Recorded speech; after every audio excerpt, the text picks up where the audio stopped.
Hello, everyone. My name is Tyrese Diaz. Will and I are back again for another spectacular Andreas Pop Culture Talk. That's right. You heard that right. Andreas Pop Culture Talk. Today, we're having a great conversation on the greatest sequel, maybe, for Will and this whole generation. Too Fast, Too Furious. Of course, the sequel to The Fast and the Furious, the 2001 film. Yeah, this year's his 20th anniversary, so I totally forgot it was its big anniversary. So, but yeah, Will, how you doing? I'm good. How are you? I'm doing very good. I yeah. Oh my God, how many weeks we've been off? Like 3 weeks, right? Oh my God. Yeah. Yeah. So, like, I was having a nervous breakdown because I was like, oh my God, what was the date? Because I knew it was in July, but it was either July 3rd or something like the week before. But I was happy to hmm talk to you very quickly. And yeah, and it was funny yesterday, or yeah, it was today, right? You Yeah. text me. It's like you forgot what movie we were watching. It was like Too Fast, Too Furious, buddy. Yeah. So yeah, thank goodness, and thank goodness that movie was very like short. hmm Uh, which I was kind of shocked. But yeah, so yeah, when we did our movies, Fast and the Furious ranked, right? This movie was number one for you, right? Just kind of recap that, right? Uh, I, Right? It was number I, two. it was number two, I think. It wasn't number Yeah, one. yeah, right. It was number two. Like I think number one for you was like Fast Seven. I think so. Yeah. So, but yeah, you put this very high. Yeah, Yeah. I just really enjoyed it. yeah. So, like, why? I guess that's the question for me. Um, it was just really like campy and fun in a way that I feel like movies aren't anymore. Mm, yeah. It reminded me of like the early. I mean, it very specifically reminded me of Mission Impossible 2. Um, in That's fair. that it's like yeah, I mean, Mission Impossible 2 is like the black sheep of the Mission Impossible movies. Because it's like kind of weird. Like there's sci-fi elements that aren't really present in the rest of the series. There's just like a different director who has a very different style from the rest of the franchise. Um, And I feel like similarly for this one, Too Fast, Too Furious is like a black sheep movie. Maybe not to the extent of Tokyo Drift, but like still like Dom's not here. Um, so um, Ryan is center stage. Um, we got it's But just a very different dynamic. Um, yeah, yeah, and I feel like I don't know. The humor in this movie really like works well for me, where it might not in future movies. no, Um, yeah, I don't know. It's a nice like campy early 2000s movie. yeah. Oh my God. You know how many times I, you know how many times that Brian says, eat them apples, like that line. hmm If you don't know that line, folks, is this funny payback from Good Will Hunting. If you've seen that film, with hmm Matt Damon was, I'd say Ben Affleck got like a little, what do you call it? Like he got shaded by this very smart, uh, like dorky guy from the college that Matt Damon's character's girlfriend goes to, and then of course Matt Damon being the smart guy, he's this very intellectual person, who has issues, which if you haven't seen the film, hmm he totally gets him back, the smart douchey guy, the blondie, and then of course the end of the scene, he says, uh, you like How do apples? you like them apples? Yeah, Yeah, like the apples, and I was laughing when I rewatched this movie today. I was laughing. I was like, oh my God, how many times did he say? He said it 3 times. You know that, three or 2 times. yeah, Oh my God. And then, oh my God, Pierce saying Fonzie to that other driver. like the Fonz from Happy Days. Hmm. That, oh my god, that just kills me. Yeah, I agree with you. This, oh my god, yeah, Too Fast, Too Furious was, yeah. You brought up Black Sheep. Hmm. I disagree. I think this is a actually good sequel without Dom. I think the idea of following Brian makes a lot of sense. I think Tokyo Drift is more a black sheep because you don't have any of your Fast and Furious characters. Yeah, I mean, Um, I definitely agree that Tokyo Drift is more of a black sheep. yeah, Um, yeah. yeah, which is weird, right? Because I, I don't know, like I don't know if you have this, but like I have to disagree too because of just how important that film is to this franchise. You know what I mean? Like Yeah. on and then the post, well, not post credit scene, but the ending scene with Dom going to Tokyo, and it's like it's just so weird. Hmm. It's like, Yeah. but yeah, oh my god, I love how you brought up Rich Buster too. That's my guilty pleasure. I don't know if you know that. I just I when I got to that because the sixth film was coming out, I had a Hmm. chance to watch some of the films that I didn't see. Yeah. When I got to number two, I was like, wow, okay, this is interesting. When we got to the part where the bad guy grabbed the girlfriend, Ted New's character, scarf, I was like, okay, yeah, we're going we're going down this path. And then of course the dogs. I just laughed so much with the dogs coming around out Hmm. of nowhere. It's just hilarious, and the music by Hans Zimmer is so bombastic. It's like the theme for Mission Impossible is so 2000s when that Well, comes up. it's yeah. Yeah. Yeah. Um, I one day we'll discuss Mission Impossible too. I mean, we got the new movie coming out, We so do. so I yeah so I guess we get it to Brian, right? The late great Hmm. Paul Walker. That's one thing is great when awful sequels don't have your original cast or they have one character coming back. It's always not good or really bad. Hmm. Here I think it works because I think Brian, like the way I think the writers and the director uh present Brian here is actually really good. And Hmm. also they do the thing that I like where the newer films are failing to do is pair someone with the main protagonist, Hmm. you know. Hmm. So in this case, Brian with Pierce in this film, and it's still great. I think Brian and Pierce are a really amazing duo, and I think it makes up the whole Dom and Brian relationship from the first film. Yeah. So yeah, but yeah. So I mean, I guess we could get into uh, I guess the opening. Let's go by the scene. I guess it's funny. Right away they did just tell you what kind of film it is when the opening of the Universal logo comes up and you hear some of the car engine and then it transforms into the wheel. I Hmm. totally forgot they did that. I was like, oh yeah, we're going into it right. And yeah, that opening sequence is really great. It's really fantastic. It like sets up the mood and the kind of style the film is.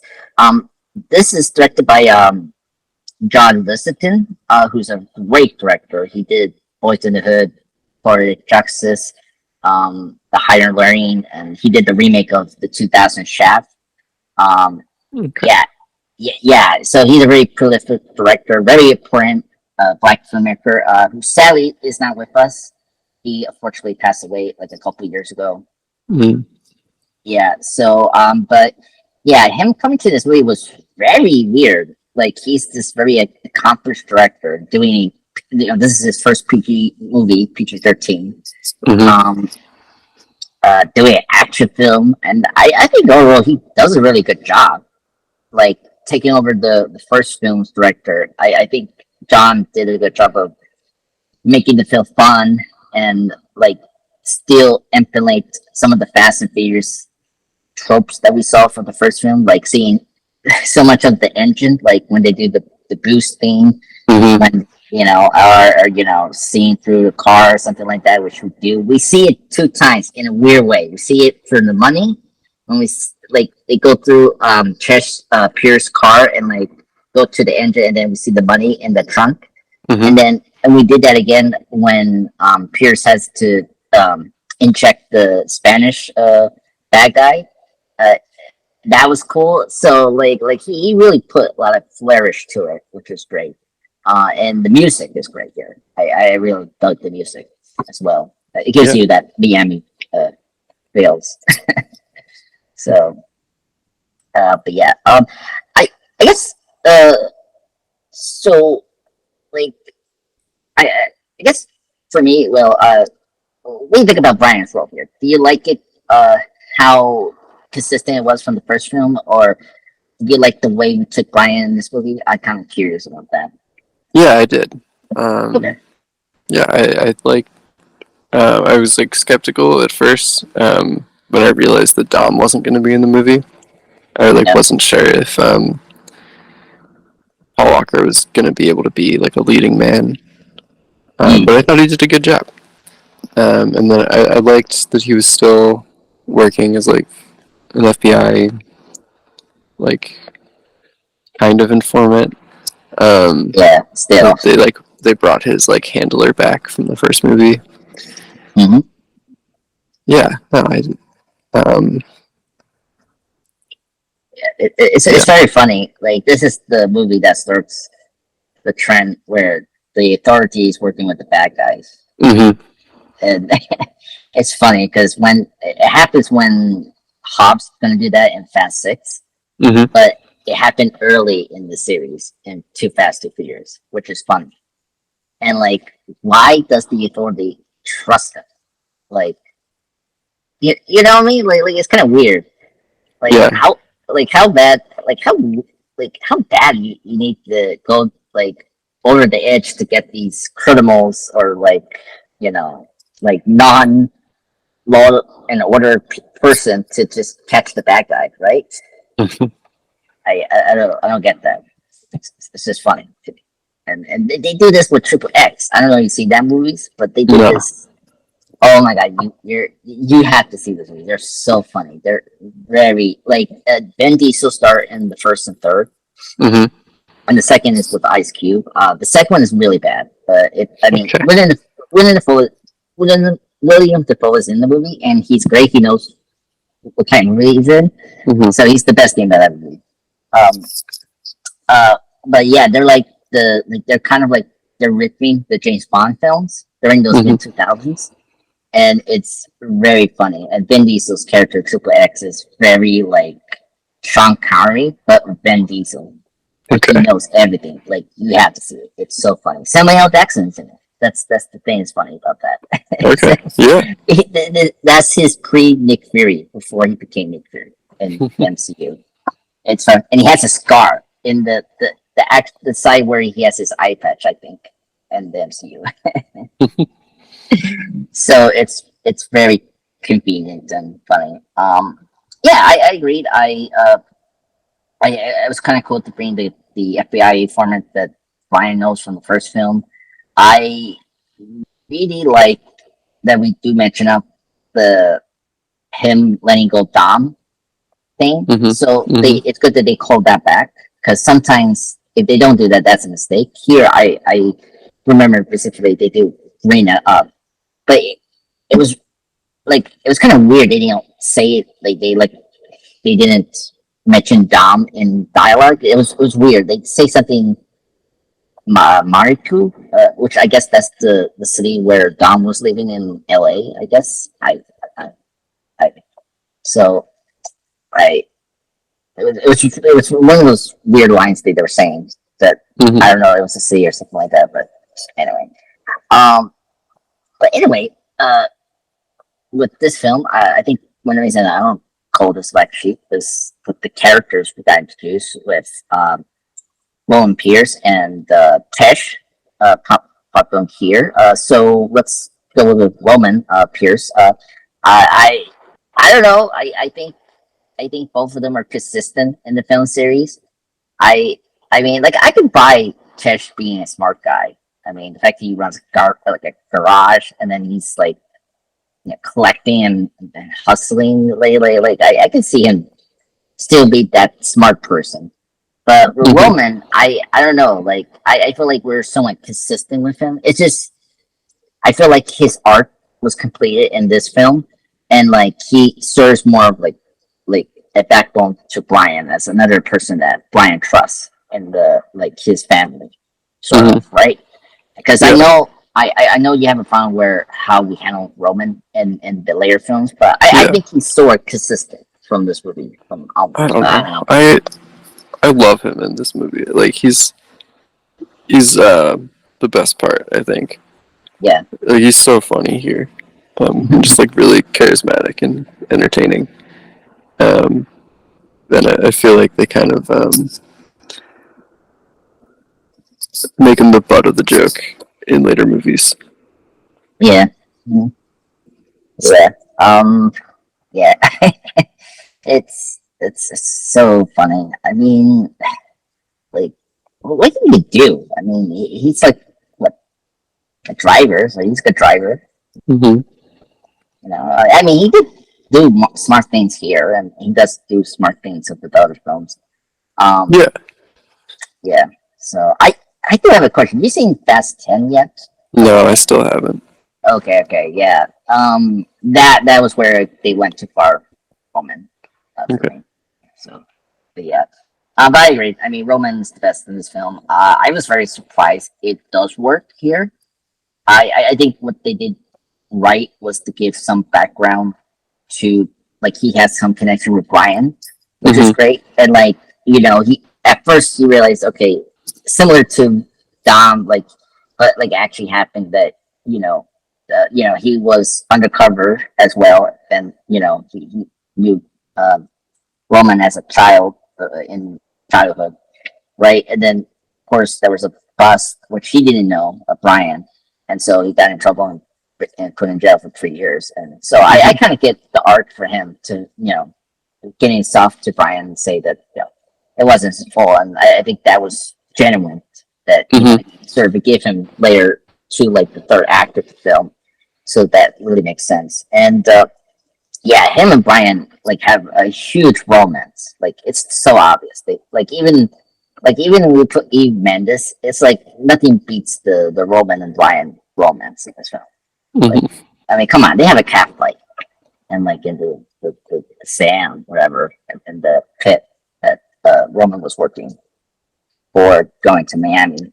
So, but yeah, so I think that the chemistry was really good here, Hmm. and I guess and he does have one of the best endings. Like I like the running gag when he says he's hungry. Like that was very funny. Hmm. So that was really cool. Oh, him constantly stealing I say Carter, the main villain's stuff. Uh, Hmm. what was it? It's his cigarette thing that he has to cut to like smoke properly. Um, you know what I'm talking about Yeah. the Carter Yeah. of the Yeah. drug. I'm also blanking on what it's called. Yeah, I think that was it the neck leper or something like that. Like it was funny that he like constantly wanted to steal that twice in the film. Hmm. So that was very funny. So yeah, he had really funny moments, and of course him not trusting Eve Mendes' character because we really didn't know if she like got too deep in the cover. Um, but yeah, so I think Roman is pretty good, and then we got Tesh here. So um, any opinions on Tesh here? I think he's consistent. Out of the returning cast members, Hmm. like I believe he could be a smart person and do these scientific things, Yeah. right? So I think he's consistent here from his appearance here to the later films. I do wish they bring back Suki. That was the female driver. Hmm. Like that could have been cool to see her again in the later films. Uh, because I thought she had like a lot of personality. I like the kind of somewhat relationship that Trish had with her. Mm-hmm. You know, I think that was kind of cool. But I guess what we gonna do with her, like in terms of personality wise, like I wonder if she could work with the others. But Yeah, I don't know. yeah, but then then what else? That well, we so like we got Eve Mendes. She's the FBI undercover, and this is where I have my problem with the movie. Mm-hmm. Like the whole like I think we watching this film. My whole issue with this movie over the first film, it was just how fluff the plot is. Mm-hmm. But it's a short film, like the first one, but like 2 minutes long. But I don't know, like I felt like there was more story going on in the first film than this film did. Like we go to one location to another.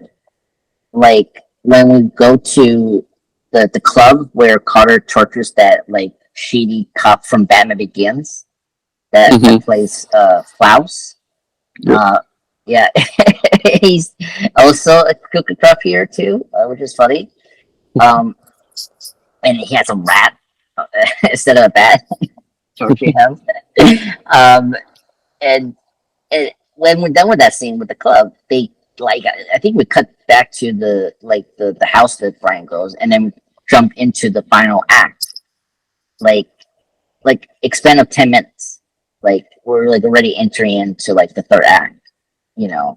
Minus the setup of the big house warehouse cars thing, and all that. But yeah, like I feel like this movie just is very flat in plot, and so like we don't like we have character arcs and stuff like that, but like it's very thin. I'll say compared to the first one, and even Mm-hmm. the third film. Like I think Fast and Furious Tokyo Drift has more plot and conversation than this film does. So that was always my issue with this film growing up. I don't know if you have that. If that the flop plot is an issue. Yeah, I can see that. So I mean, any do you have any nitpicks? Well, like, do you have like a negative you have with this film? Like, I'm kind of curious. Um, not not really. I mean, Really? I don't know. Like, I just wasn't taking it very seriously, so I wasn't like paying attention Oh, to like any that's like weird. inconsistencies. It was just kind of along for the ride, just having fun That's with it. that's true. That's true. I don't know why I'm overthinking to our with a Fast and Furious movie. I think it's because so many of these movies just became MCU films. It's hard for me Mm-hmm. to turn off my brain for once. Mm-hmm. So it's just crazy how far this franchise gone. Yeah. From It. um, I finally watched Hobbs and Shaw yesterday. oh really? Okay. And it was wild to think about like this movie where like the big climactic action scene was like a car driving onto a boat, Oh my god. and Yeah. then cut to Hobbs and Shaw where it's um like giant battle with a super soldier. A super soldier Mercenary. Yeah, it's crazy.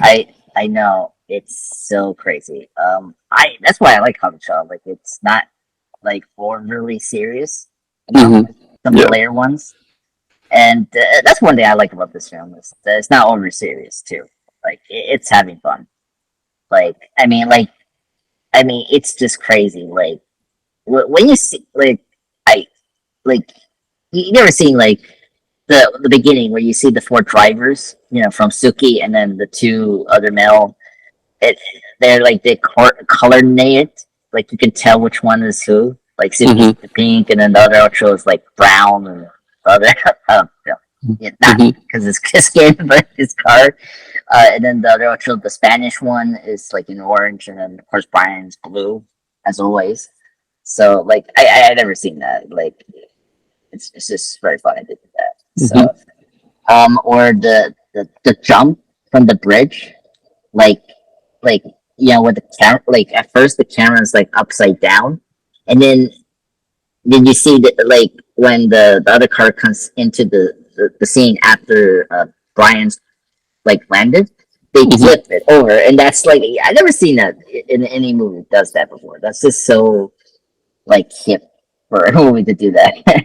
Yeah. No, there's a lot of like fun experimental stuff. Yeah. Oh, I I guess. Do you have like a favorite action sequence or car sequence they do here that you like? There's the one where they're all um chasing after what is it? I forget the context. Okay.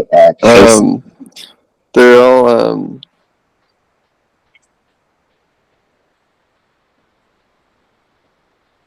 like right after they meet with the bad guy, and they In all have to um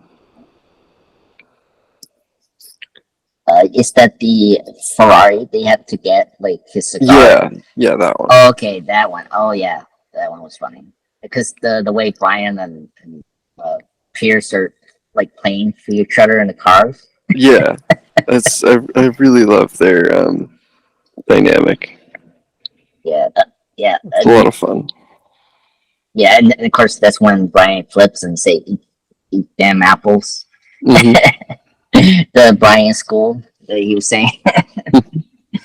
Yeah, and it does have my favorite where the unfortunately the one car gets crushed into that truck it, during that scene, Hmm. and that was like very cool. I cannot believe they actually did that. I mean, not with the person in the car, but like just doing that for real to see it on camera. Pretty Hmm. impressive. Oh man. Favorite. My favorite was the car, like the diversion cars.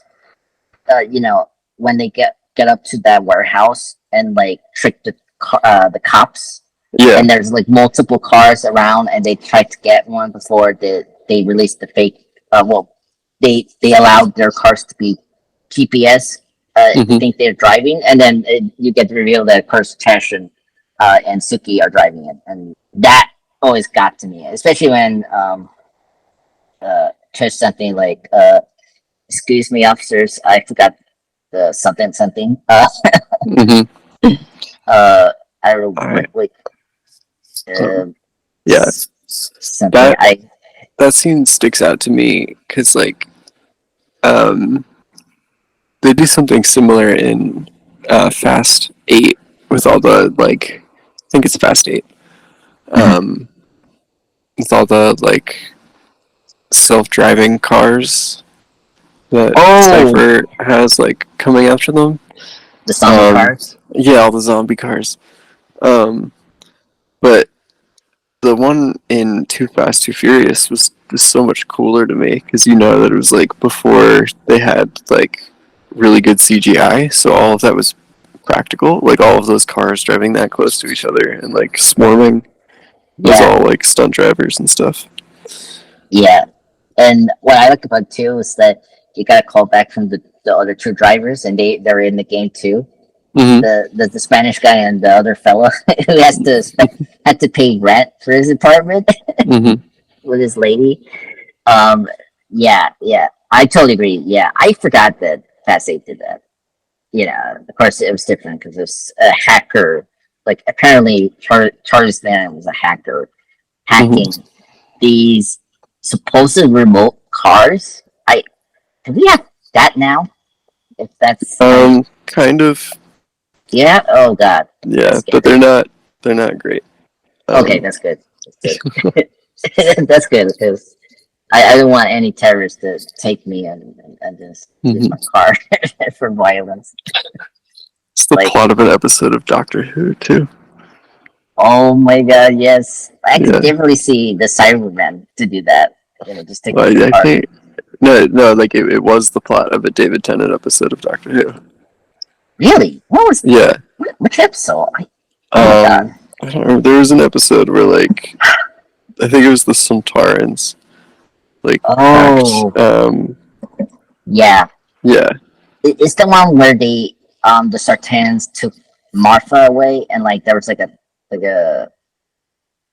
because it's around series 4. I think they did that. Sartans took Yeah. her or something. Yeah. Yeah. No, I know what you're talking. Yeah. Yeah, right I there. just remember like the doors locking and then the car like driving itself off a cliff with someone in it. Oh man, that's god. So yeah, so we already did that during the mid 2000s. We were ahead of time. So yeah, I agree. I mean, yeah, it's the scene is better than Fast 8. I mean, it wasn't overly CGI, which is great. But I like the zombie attack in Fast 8. Yeah, no, it's cool. It's just like it's always more impressive when you know that they could pull something off practically. Yeah, You know. yeah, yeah. Well, in this one, it was just like it's like cool to see. You know, if you're like a car enthusiast, like it's really cool to see like the various car models being used in the scene. You know, in Too Fast, Too Furious. Definitely. Yeah. And oh my god, the police woman who's driving the helicopter is so funny. Like, I don't know, you catch her. Like, she was so funny. Like, she knows she was acting. Like, she's trying to act, and it's so bad. It's like, oh, we got them. There's nowhere to go. And it's like, why you say that? You jinx yourself, lady. and then she has one of my favorite. Holy shit! In any film, it's like holy shit! Like every car just coming out from the garage. Oh my god! And speaking of Brian's informant FBI friend, he has my favorite. It's like, what the heck is going on? Where are they when the twist happened? So that was hilarious. I have a second favorite. I like the the chase before Ryan goes up to Carter, the villain, and then you see them driving through the Miami roads, and like they have to to duck around from the cops' cars, and then of course the helicopter. They shoot those electric displayers to shut off the car engine. Like that's a cool sequence, and like you're seeing all police cars getting trashed. Like it's almost like Blues Brothers. If you've seen that film. Yeah. So like that's my second favorite. I don't know. Do you have another favorite in this film that was just like eye-popping? I think that also is my favorite for the exact same reason. It reminded me of Blues Brothers. And I just when I had marathoned all of the Fast and Furious movies, there was a consistent through line of the police not being able to drive, which is my favorite movie trope. Yeah. The police just can't help but crash into each other. Yeah. All the training they have, like they should know how to capture these bad guys, right? Yeah. Yeah, and I think at the very least, they should know how to not crash their car. Yeah. Oh my god! Like at least this wasn't as bad as Blues Brothers. Like I always cracked up when, like, oh my god, like so many cars they crash. Like when they get up to the Chicago area, and then like, oh my it just keeps coming. Yeah, it's just oh my god, it's just crazy. And then also we're having the Nazis after them. Oh god! All right. Blues Brothers. Oh my god! Yeah, I recently discovered that last year, and I saw it so many times now. I just love it. That's so good. Yeah. Oh my, Carrie Fisher is so great in this film. The twist that of her being, I mean, spoilers if you haven't seen Blues Brothers, but being the wife of Joe Pesci's character, or not Joe, John Belushi, right? One of the Blue Brothers. It was so funny, and then him taking off his glasses and thanking her not to kill them. Oh god, yeah. Yeah, that was funny.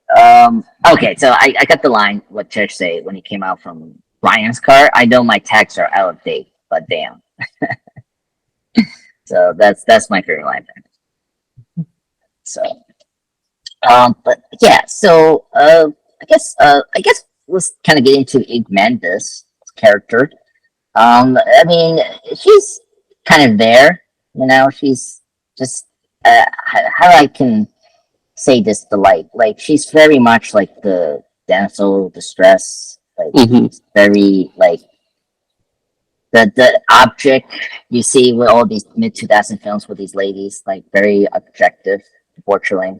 I mean, and there was the like when we get like when she goes when we meet the villain Carter, um, he slaps her butt, and I was like, oh, okay, that Mm-hmm. was like so.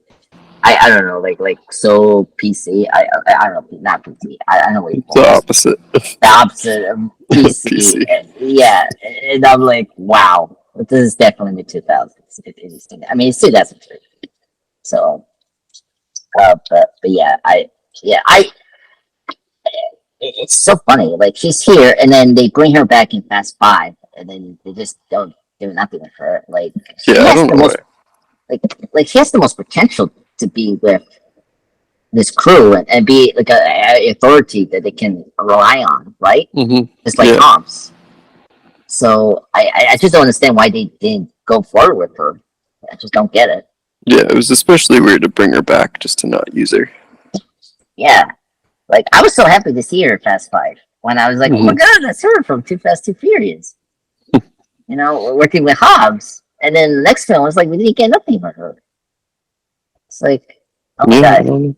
yeah, I don't know. And then it was weird how they were teasing like I don't like it was weird that they were teasing the Brian and her falling in love or like like or it was just like a cop to cop mutual respect. Like yeah, Brian knows what was going on with her because he went through that the same thing, Mm-hmm. right? Undercover. Like I don't know. I was so confused where they're trying to do with those two. I don't Yeah, know. I don't know. Yeah, I mean they I mean I gotta say they look good as a couple if they Mm-hmm. went forward with that. Um, but yeah, I don't know. This was kind of the most disappointing follow up from this movie is they didn't do nothing with Eve Mendes. Mm-hmm. So I that was the big like another nitpick for me besides the plot was the Eve Mendes character. Like they could have done more with her later in the series. Um, but yeah, but speaking of the villain, this villain who got here, Carter, that's his first name. I'm using his first name. Mm-hmm. He's an Argentinian drug lord. I didn't know he was an Argentinian. That's funny. Drug lord Carter Verone. So he's the main villain, and I gotta say, he's actually one of the best villains in the series. Like, I think he's the most underrated villain. Mm-hmm. I know he's a drug lord, but like, at least he has a frightening presence that some of the villains don't have. Like, he's no like Shaw or Cipher or like even Dante, Jason Momoa's character. But like, I would put him higher than at least. Like, he's definitely better than Ezra Eva's villain for me. Um, I think this villain is much better. I think some of the fans don't talk him much, but I think he's a fan villain. I don't know what's your opinion on the villain here.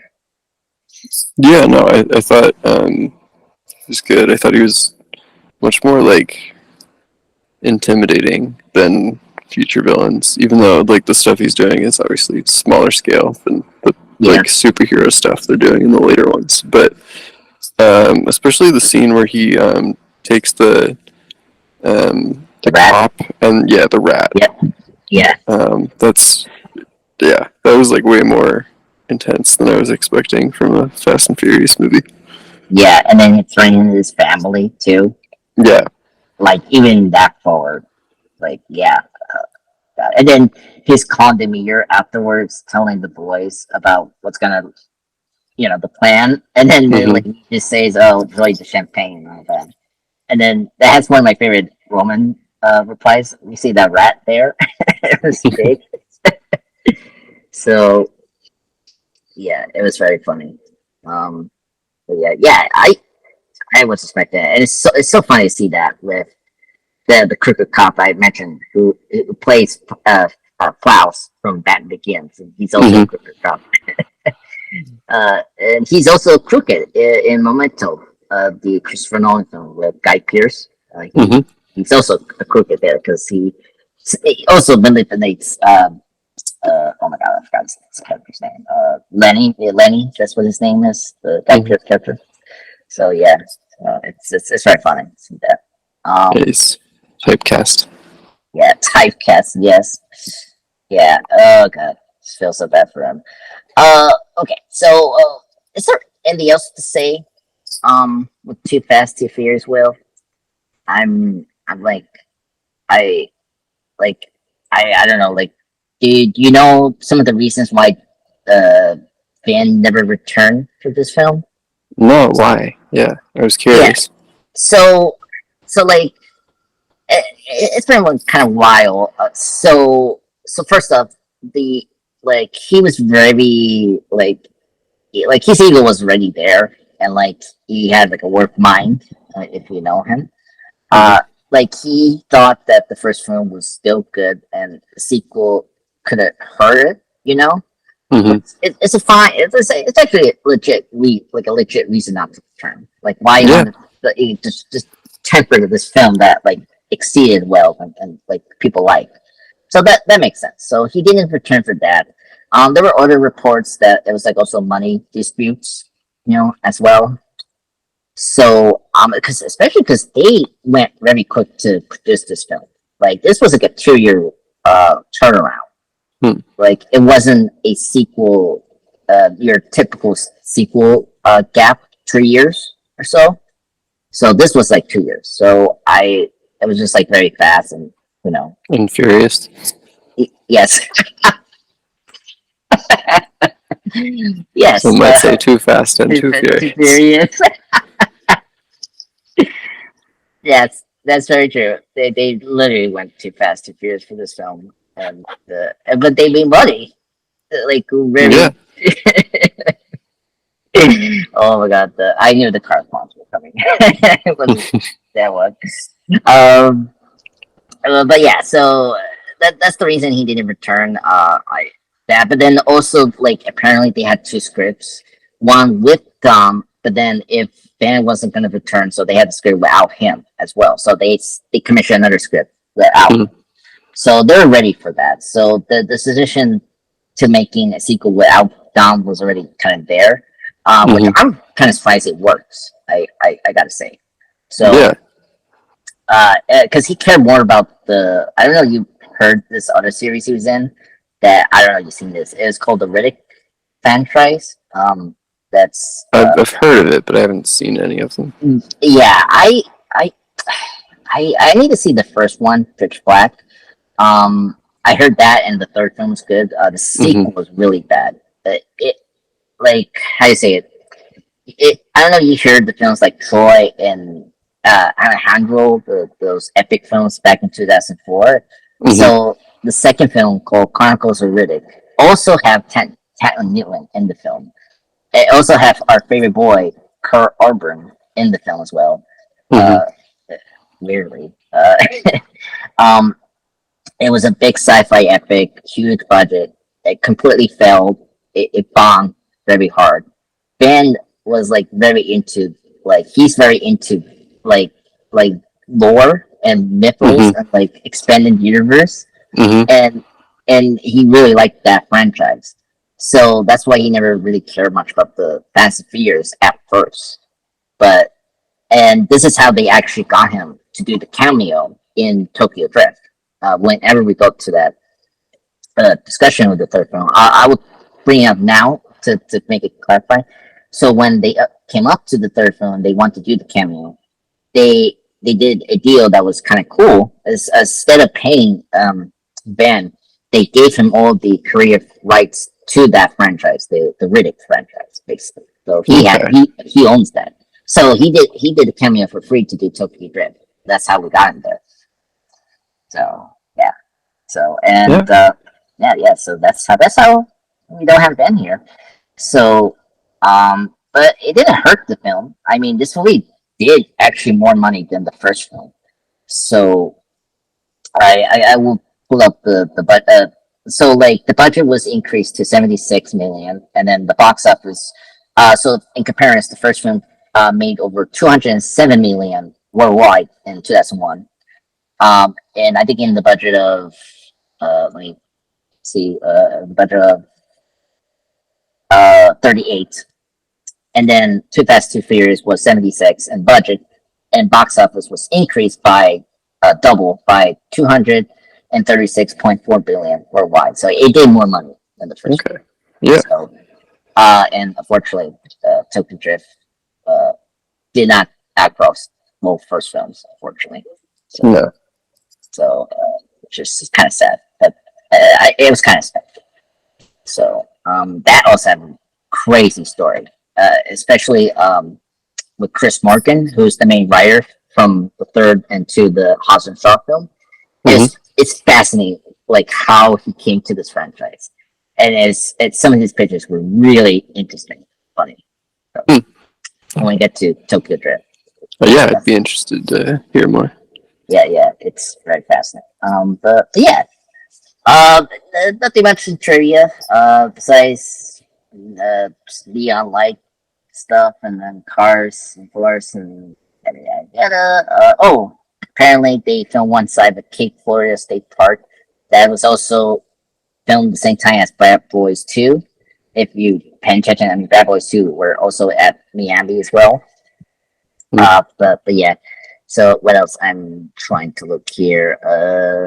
Apparently the mansion that the villain was at was also owned by Sylvester Sly Stone. Okay, I cannot say his name. Sylvester Stallone. Stallone. Yeah. That's in my notes. Oh my god, I'm so sorry. I don't have to say his name. I had a tongue twister. I'm sorry, folks. Yeah, what else? That was kind of interesting. I'm just looking at another reason he didn't appear. I forgot. I mentioned the Triple X. Triple X came out in 2002, so he wasn't able to do this film if he was doing that film. So like, it's also a schedule thing as well. Yeah. So I highly recommend watch Triple X, the first film. It's really neat. So. But then what else? I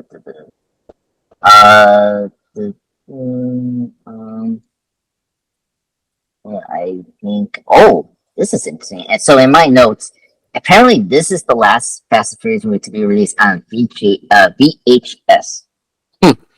So that's really interesting. Okay. Okay.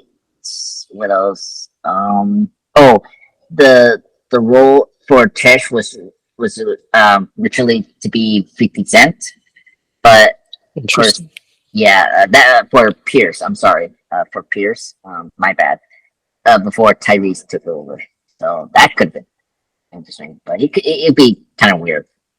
Yeah, he's a little too older for Brian, I'd say. What else? I think this pretty much it for my notes of interesting things. Besides that, no, yep, that's it. Oh yes, I do remember this. I don't know if you've seen Training Day. That was another thing. Like, just like the first film being Point Break, this has a little bit of Training Day, but particularly with Eva Mendes. Eva Mendes in Training Day, I totally forgot. She's like the undercover U.S. Customs Service agent with Dan Soul's character, who's also a crooked cop. Okay. So she's playing a similar role here, and that movie Training Day came out before the sequel came out, Too Fast and Too Furious. So anyway, so overall, we love Too Fast, Too Furious. So happy 25th anniversary, Too Fast, Too Furious. Well, I'm so happy we came back and discuss movies again. Yeah. You have any thoughts before we head off? Too Fast, Too Furious? Just I don't know. I feel like they don't make movies that are like this anymore. That are just No, like campy action movies. no. The closest has to be either this or the Expendables. Yeah, maybe the Expendables. Yeah. Yeah, there's a new one of those coming out. Oh yeah. Megan Fox and Jason Statham. I never the trailer. I was like, oh okay. And then Statham has my favorite line now is like, I need bad friends. So yeah. Oh god, I can't believe that. Yeah, what dumb fun. I mean, I guess the Chris Hemsworth films, The Attraction, it's kind of like that, maybe. Mhm. Movies have been changing since mid 2000s. Like before, everyone totally accepted dumb action films, but now it's kind of like you have to be cross the Spider-Verse good. Like at least you're very good to you can spend your money and go watch that film. Now it's like if you're really bad, if you have bad word of mouth, or you overhype it like The Flash, you're dead. You're dead. So yeah, I don't know where we're gonna go the next 10 years if we continue with this trend. So another thing I wish we continue is mid-budget films. Yeah. Like like I think another issue we're having with these movies is that they're over budget. It's like I mean Disney and Warner Bros. Spent way too much on their blockbuster films. So yeah. Yeah, and it just means that like every movie that comes out, the stakes are all like world-ending threat because that's like what you can buy with several $100 million. There's nothing that's like this where it's just kind of like a low-level like crime like syndicate. It's everything has to be escalated all the time. Yeah. Or it's like an indie thing and the scope's really small. There's no like lower budget blockbuster. Yeah, I know. It is rarely the case when you see those. Like that's why I was so surprised with Everything Everywhere All at Once. Like Yeah, like we need more of those books. Like when you get that, when we get those, like you are gonna make money, and it's always good to see those kind of films. You know, that's how this franchise was. So hopefully we get to that. I think we'll one day, just like the 70s and through the 80s, like we'll have like a renaissance thing. Like we get like a shift in Hollywood. Like they rethink their way of blockbusters, and that will come today. It's just not right now. It'll happen in the next 5 or 10 years or something like that. Yeah, I feel like it's soon. I feel like the superhero bubble is starting to fade. Yeah, I mean, if your superhero films are good, they will come to see it. Like so that with Guardians and Crossfire. Look at the Crossfires. But, I'm going to do a box office report with another podcaster tonight, and like this movie is doing so well in 1 month. It's already crossed the 600 million mark. So yeah, like it outgrows the first film, like very much, and like it's going to be the second best domestic in any Spider-Man films. Like I think it topped Homecoming this weekend. So yeah, it's doing very well. Where other competitors is just losing money, like Flash. Oh my god, very bad. Very bad. I haven't seen it. I don't have plans to see it, but I know that it's performing poorly. Very bad. Yeah, I see it. If you want to hear it, me and Chris did a podcast on that. I did I guess in another podcaster's Spoilercast. You can hear my thoughts on those in the MCU Bleeding Edge and the DC Plus talk with Chris as well. Overall, overwhelming. It was like the first 2 acts were good, and then it was just the third act was so bad. Okay. Yeah, it was bad, and they do the thing that I hate with Rogue One. They bring back the dead, and like it's really bad, and it's far worse what they did. Well, they did the worst. They did the worst thing, just like Rogue One, but far worse for some reason. Oh my god, it's so bad. If you just watch it, rented it, watch it, and then you would know what I'm saying. It's like Okay. it's towards the third. It's like they're in the multiverse, yeah, stuff. Hmm. And Elemental, Pixar film, didn't do well. Yeah, I saw it. I liked it. Oh yeah, oh okay, Yeah, I thought it was cute. I yeah, thought that the advertisements didn't really yeah, do it it was, justice. It made it look yeah, like kind of a generic rom com. I feel like the real heart of the movie was like the immigrant, daughter, yeah, the immigrant family, like daughter father relationship. yeah, Um, I think they should have emphasized that more in the marketing. But yeah. yeah, really good. I really liked it. Oh wow, that's great. Yeah, I saw it as well. It was really good. Yeah, Not the best Pixar, but it was at least better than other ones. yeah, So, yeah, I at least the weekend's holding is doing good, but it's still bad. I mean, the yeah. opening didn't No, help, it's not doing great. so it's really sad. But, yeah. And Indiana Jones, as well. That's not doing well. Yeah, I haven't seen that one yet, but I want to. Yeah, yeah. I'm kind of curious because I like James Mangold, and I'm a little cautious to see it. I mean, I don't know. It's like I'm saving my money to see either Oppenheimer and Barbie, and Oh then yeah, yeah. I want to see both of those as well. I know I hate myself. It's like, oh, why they do that? Oh my Gotta god, do a and double feature. that's true. That's true. Yeah. Oh my god, I had to talk to Chris. We probably had to do that, right?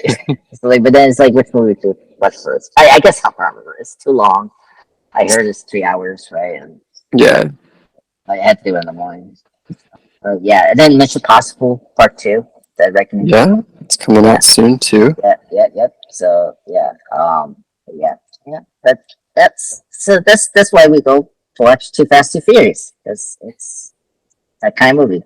Hmm. So anyway, thank you, Will, for coming today.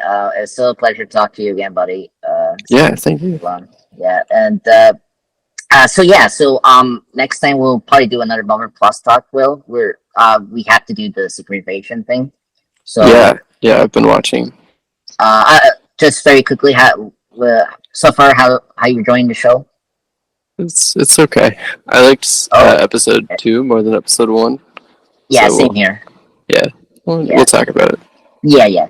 So watch out for that, folks. We're gonna do a Marvel Plus talk on synchronization. Also, I mean, because it will be very quick when we do the synchronization. I think we also need to do a movie together with the episodes. I'm thinking we should do the Wolverine. The Wolverine, yeah, the the thing. second one. Yeah, the second one. Okay. Yeah, because this year is also its 10th anniversary, and I thought it'll be a good time to get that over with, and discuss that because I like things about that, and it was kind of weird when Days of Future Past kind of like retconned that Hmm. timeline.